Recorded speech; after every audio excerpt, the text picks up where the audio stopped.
Okay, let's talk about question number 3. By the way, have you ever noticed that most people, when they start videos, they always say okay? Anyways, I digress. Number 3. The figure above shows the graph of a piecewise linear function f for x between -4 and 12. Inclusively, the function g is defined by g of x equals the integral from 2 to x f of t dt. A, does g have a relative min, a relative max, or neither at x equals 10? And then comes the fun part. We got to justify why.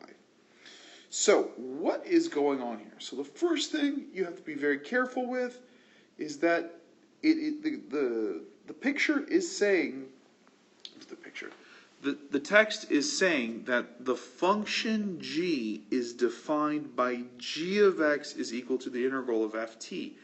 So this is the graph of ft, right, or the graph of f, not the graph of g. So when these questions says, does g have a minimum or maximum or neither, they're not talking about this graph representing the original graph. This is the graph, g of x is the integral of this graph. So what does that mean? Well, what that means, well, let me put it this way. What happens when you take the derivative of the integral? Well, the derivative of the integral means it goes away. So we can say that g prime of x equals f of x. And you really do want to say this, okay? Kind of studying some of this stuff.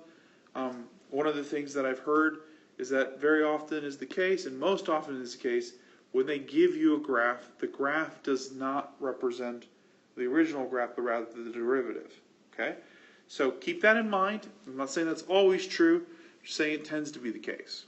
So, now that we know this, how does this help us solve the problem? So keep in mind that this graph represents the derivative, okay? So in order to solve this, I need to refer back to our notes on page 122. Page 122.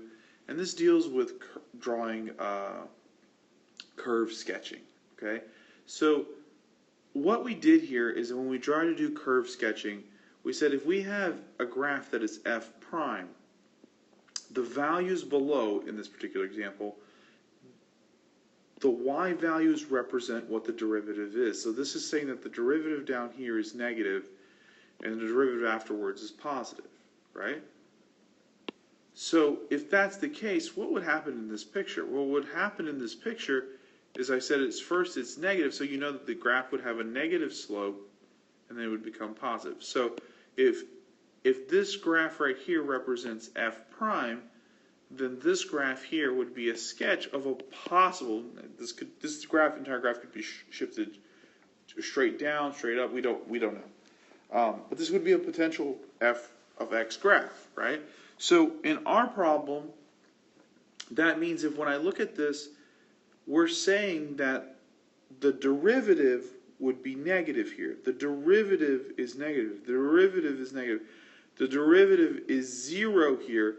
And then what happens afterwards? Well, the derivative is still negative. The derivative is still negative. The derivative is still negative. So what we're saying is, as a sketch, this graph is probably going to have like a negative slope. So it has a negative slope, then it goes to 0, and then it still has a negative slope, right?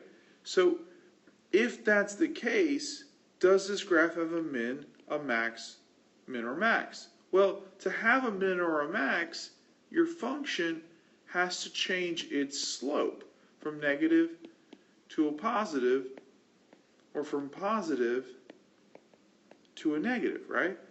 In order for a min or a max to exist, you have to change the signs of your slope. So because this function never crosses the x-axis, the answer is neither. Okay? Now, if I want to write this, what I'll say is g of x has neither